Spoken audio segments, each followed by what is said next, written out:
दोस्तों, कहते हैं कि क्राइम करने वाला कितना ही सफाई से कोई क्राइम करे लेकिन कोई ना कोई साहब छोड़ ही दे जिससे वह पकड़ा जाता। लेकिन दोस्तों, आज के इस एपिसोड में हम आपको एक ऐसे क्राइम के बारे में बताएंगे जो आज तक एक बस मिस्ट्री बनकर ही रह गया। ये क्राइम केस आज तक अनसॉल्व भी है। 31 मार्च सन 1922 की शाम, जब जर्मनी के एक छोटे से गांव के एक ही परिवार के 6 निवासियों की एक अज्ञात हमलावर ने हत्या कर दी थी। पहले हम उन 6 पीड़ितों के बारे में जान लेते हैं। घर का मुखिया एंड्रियस ग्रूवर, जिसकी आयु लगभग 63 वर्ष है, और उसकी पत्नी कैजिलियो ग्रूवर, जिसकी आयु लगभग 72 वर्ष है, और उनके साथ उनकी विधवा बेटी रहती थी जिसका नाम विक्टोरिया ग्रेबियल था, जिसकी उम्र लगभग 35 वर्ष थी। विक्टोरिया ग्रेबियल के 2 बच्चे थे, जिनमें से एक का नाम कैजेलिया, जिसकी उम्र लगभग 7 वर्ष, और दूसरे का नाम जोसेफ था, जिसकी उम्र लगभग 2 वर्ष थी। इन सब के अलावा उनकी नौकरानी मारिया बामगार्डनर रहती थी, जिसकी उम्र 44 वर्ष थी, जो कि उसी दिन ही काम पर आई थी। लेकिन उसको क्या पता था कि यह उसका पहला और आखिरी दिन है। ये सभी मृत पाए गए, और अजीब बात तो यह है, अपराधी अपराध करने के बाद 3 दिनों तक उन 6 लाशों के साथ उनके फार्म हाउस में ही रह रहा था, और इस घटना के बारे में किसी को कानो कान भनक भी नहीं लगी। इसीलिए इन हत्याओं को जर्मन इतिहास में सबसे भीषण और पेचीदा अनसुलझे अपराधों में से एक माना जाता है। मर्डर होने के कुछ दिन पहले ही हिंटरकैफिक में अजीबोगरीब चीज़ें हो रही थी, जैसे कि बर्फ में पैरों के निशान, जो कि जंगल की ओर से उनके घर की ओर आ रही थी, लेकिन कभी वापस जाने का निशान नहीं था, और घर में अखबार का मिलना जिसे घर के किसी सदस्य ने नहीं खरीदा था, और घर की 2 चाबियों में से एक का गायब हो जाना। एंड्रियस ने अपने दोस्तों को इन अजीब घटनाओं के बारे में बताया था, पर उन्होंने पुलिस को कभी इनकी सूचना नहीं दी। एक और अजीब तथ्य यह था कि गुरवर्स की पिछली नौकरानी ने 6 महीने पहले ही काम पर आना छोड़ दिया था, और वह मानती थी कि हिंटरकैफिक प्रेतवाधित था। बाद में जब पुलिस ने उससे पूछा कि वह ऐसा क्यों मानती है कि हिंटरकैफिक में भूत है, तो उसने बताया कि ऐसा इसलिए उसको लगता है क्योंकि वह अपने कमरे में सोते समय अजीब तरह की कदमों की आहट सुनती रहती थी, और लगातार कुछ परछाइयाँ देखे जाने का आभास होता था।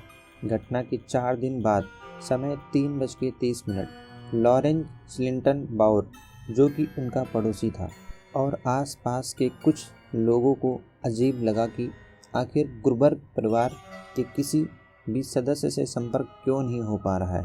विक्टोरिया ग्रेबियल रोजाना चर्च जाया करती थी। 4 दिन से चर्च ना जाने पर वहाँ के लोगों को कुछ शक होने लगा।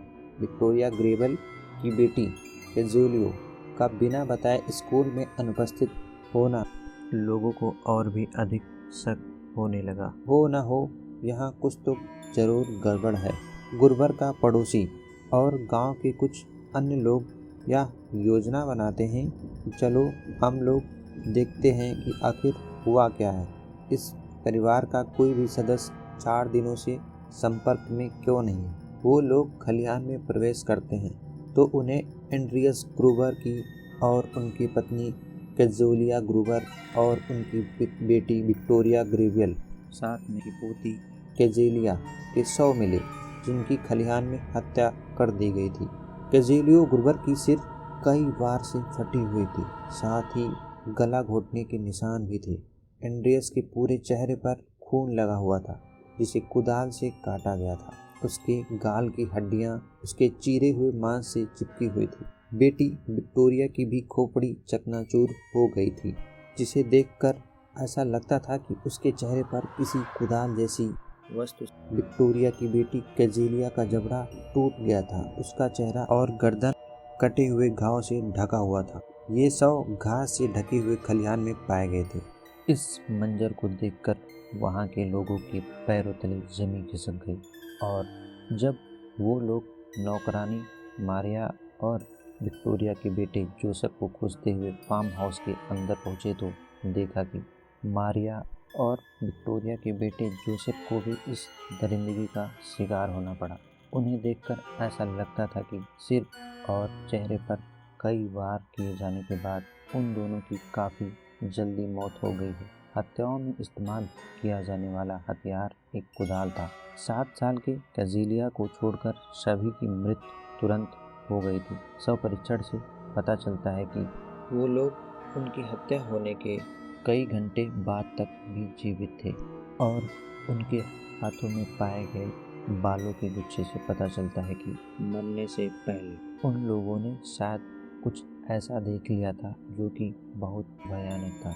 पुलिस ने अपने रिसर्च में पाया कि खेत के जानवर और परिवार के कुत्ते को नुकसान नहीं पहुंचाया गया था और वास्तव में जमीन और की जांच पालतू खिलाए और उनकी देखभाल उन 3 दिनों में चिमनी से धुआं निकलते देखा गया था, जिससे पता चलता है कि कातिल फार्म हाउस में आराम से रह रहा। इंटरट्रैफिक में हत्याओं को फार्म हाउस से परिचित किसी व्यक्ति द्वारा अंजाम दिया गया था, क्योंकि हत्यारे का कई दिनों से खेत में आना लगा था और एक कुदाल के साथ वहीं गुरुवर के खेत में काम किया करता था। लेकिन यह व्यक्ति कोई ऐसा नहीं था जो कि गुरुवर के घर पर रहता था, वह कहीं आसपास दूसरी जगह पे ही रहता। शुरुआत में पुलिस को ऐसा लगा कि शायद चोरी करने वाले ही व्यक्ति गुरुवर परिवार के लोगों की हत्या कर दी, लेकिन खेत में कुछ भी चोरी नहीं हुआ था। बड़ी मात्रा में पैसा अभी भी घर के अंदर रखा हुआ।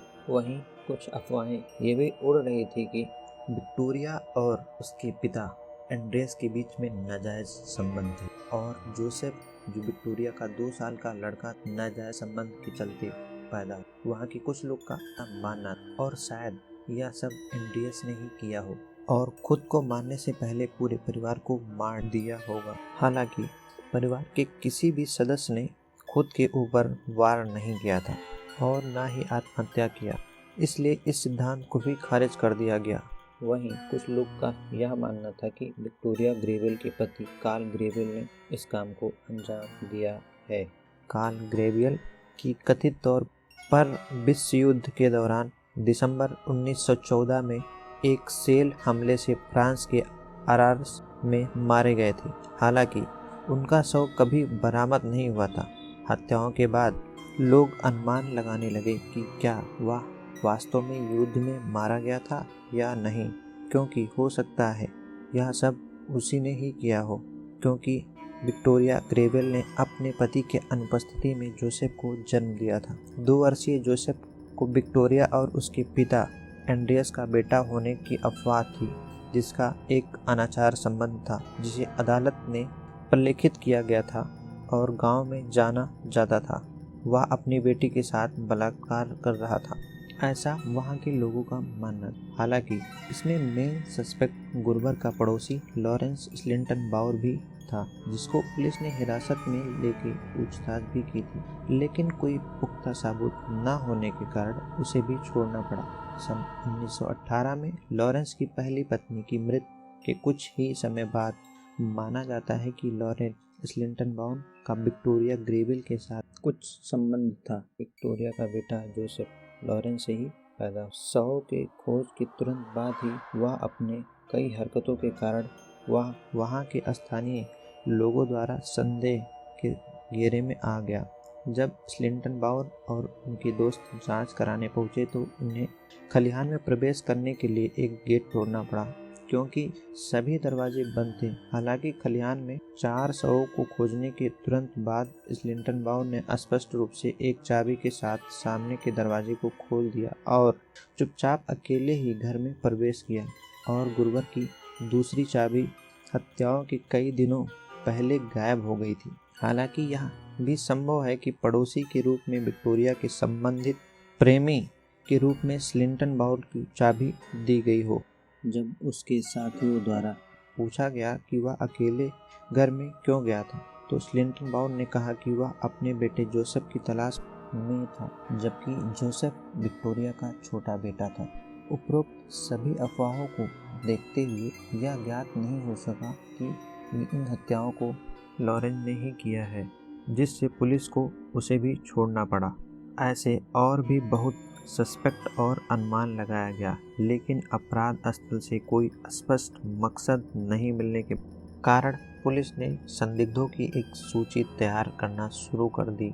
बार बार गिरफ्तारी और पूछताछ के बावजूद भी जब कोई हत्यारा नहीं मिला तो सन 1955 में फाइलें बंद कर दी गई और इस तरह यह घटना आज भी रहस्यमय बना हुआ है कि आखिर में गुरबख्श परिवार के साथ उस रात क्या हुआ था। कौन है वो लोग जो इन घटनाओं को अंजाम दिए, यह आज तक किसी भी अधिकारी ने पता नहीं लगा पाया और आज भी यह घटना जर्मन में हिंटरकैफिक नाम से फेमस है। उम्मीद है दोस्तों इस घटना की प्रस्तुति आप सभी को पसंद आई होगी।